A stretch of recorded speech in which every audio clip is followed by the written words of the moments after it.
Where's my desk? The fuck? Turn the music off. Turn the music off right now. What is? Hey, nobody said you could come in here. This is a live set. Get the fuck out of here. Get out. Get out. Get out. Get out. Get out. Get out. All of you. Get out. Get out. Good grief. Like I needed that in the morning. I ain't had my coffee yet. It's 3 a.m. God. Oh, welcome to YouTube Poop News, everybody. This is Stuart K. Riley. It's nice to see everybody having a wonderful time not watching my videos and all that good shit. Well, let's sit our asses on the desk, shall we? Well, now that I wasted 4 hours trying to make that intro, it's finally time for me to get started making the actual news show. Now then. Well, more uneventful weeks have been upon us these past couple of weeks, and that kind of sucks. But there are still some stuff happening between the cracks. No, that's not what I'm talking about. I'm talking about stuff's been happening under our noses yet again. One of the great-grand founding fathers of YouTube Poop has finally retired again. Mr. Simon, better known as Electric the Cheese on the YouTube, has decided he's not going to make YouTube Poops anymore, nor is he going to have anything to do with the franchise anymore. He's done with it. He's never pooping here again. He said from now on he's pretty much going to stick to what he's good at, music and animation, because he feels he just can't live up to the standards that YouTube Poop is set now. Mr. Simon has brought us a lot of the funniest shit of YouTube Poop that we know and love. Well, in their day. Like, say, George the Volcano and the Volvic Revive commercials. The YouTube Poop Robotnik Wants KFC is also his. And for a lot of people, that was one of the first poops or Robotnik poops they had ever seen. And of course, the absolutely hilarious and amazing tennis between him and McMangoes, which ended in hilarity. It really wasn't the poop itself that was hilarious, even though it was pretty neat. It was the clashing between him and McMangoes. Why did you reverse this, McMangoes, you sad twat? And he's also the person who remastered, rehashed, and cleaned up the original YouTube Poop. I'd say he's hot on our tail. I'd say it's a lot more bearable with this nice quality he put together. Well, so long, Mr. Simon. The YouTube Poop community's gonna miss you. But hey, as long as your videos are up, your legacy will live on. And as long as people still use your Q&A as a source.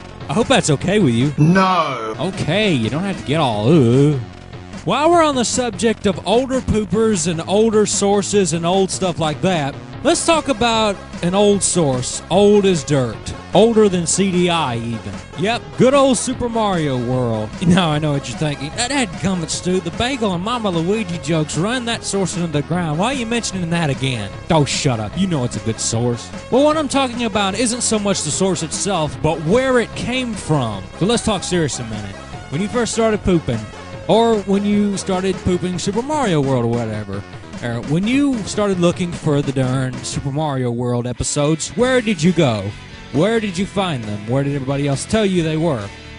That watermark is a dead giveaway, if you don't know. That's right, you probably got them from YoshiArt.com. Or the video you downloaded from YouTube was from there.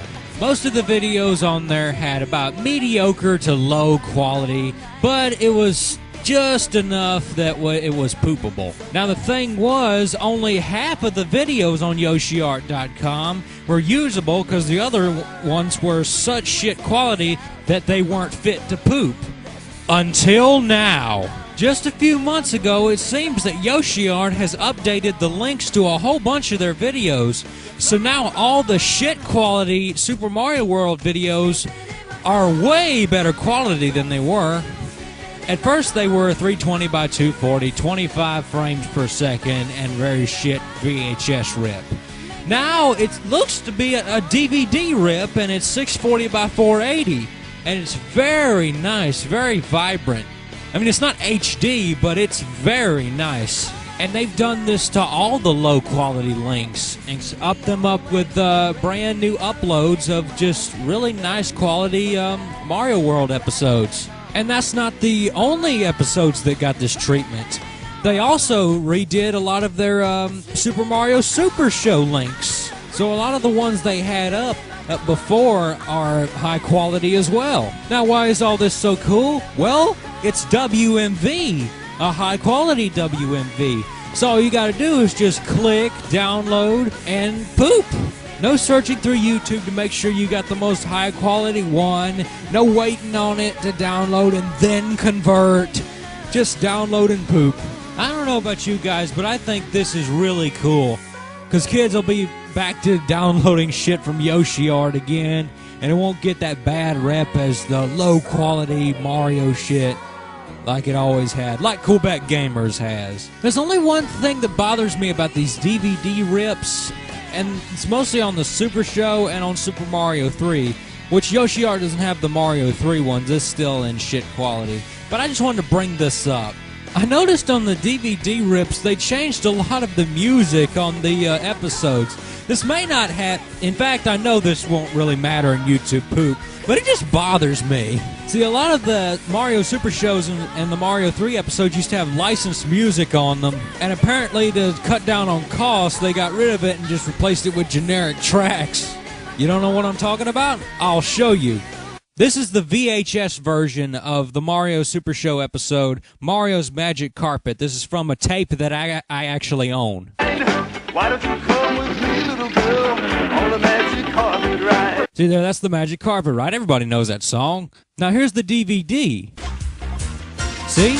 No Magic Carpet Ride. Where'd it go? So I guess that just shows you how cheap Deke Entertainment is. Won't even put their old music back in their show. Not that I enjoy those old licensed songs getting raped by cover bands, but still, it's the nostalgia of it. Hell, just yesterday I was being showed a Mario Super Show episode that had fucking Danger Zone on it. The old Top Gun song. Now, is that not kick-ass? Just on any scene of Mario, just put Danger Zone. They don't even have to be doing anything, just the fact that that song's there.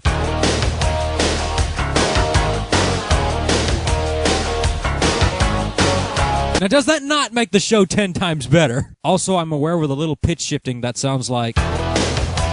Well, that's all I can say about that with all the tools and utilities I have at the moment. Now let's get back to actual YouTube poop news. You know, like news about YouTube poop. Now, on last week's show, we covered Waxinator. And a lot of you did not know who Waxinator was, and to tell you the truth, I didn't until somebody told me about him. Now think about this. If a really bad pooper with that many subscribers could be that unknown by so many people, imagine how many underrated poopers who have a very little amount of subs there are in the world that need attention. Guys who are either still in the 3 digits or just broke 1,000. But still have just sort of a cult following. None of the really big general part of the poop community is really taking hold of them. That's right, you gotta remember, kiddos, it's not just how many subs you have, it's what part of the community sub to you. That's gonna determine whether you've made it or not. So anyway, back to the subject. There are a lot of YouTube poopers in the world, all with their own creative styles, their own good traits and bad traits. But also, deep under the realm of YouTube poop, way down in the corner, there are certain poopers that go above and beyond what could be categorized by YouTube poop. I'm talking poops with no category. Stuff that is just freaking oddball. And that's what we're going to cover today. Poopers who don't exactly have what you'd call a normal style. I call them alternative poopers. Each of these guys don't really follow a set style. In fact, they really don't copy or get inspiration from anybody. They are their own inspiration. The things that go on in their mind, I guess. One of the first people we're going to look at who has a style like this is a man by the name of Super Coffee. He's known as Lay Super Coffee now, but we just call him Super Coffee. He is one of the rare breed of Mac poopers. Now that's alternative right there. He's running on Final Cut Pro, from what I've heard.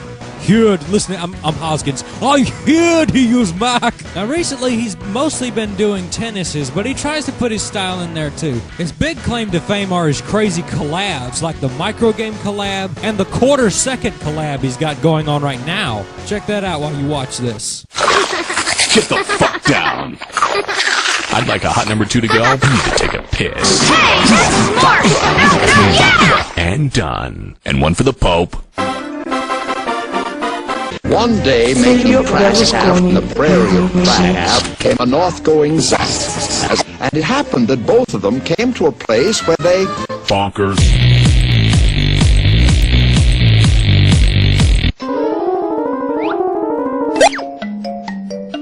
You got it!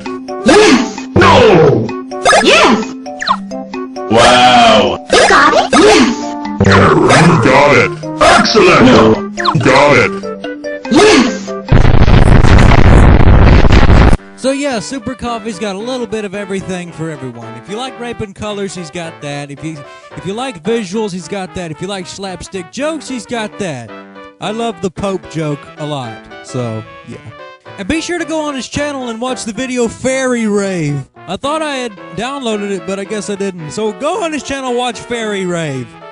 Next up is a guy who's been on here for a long time, but he's just recently started getting subscribers and shit.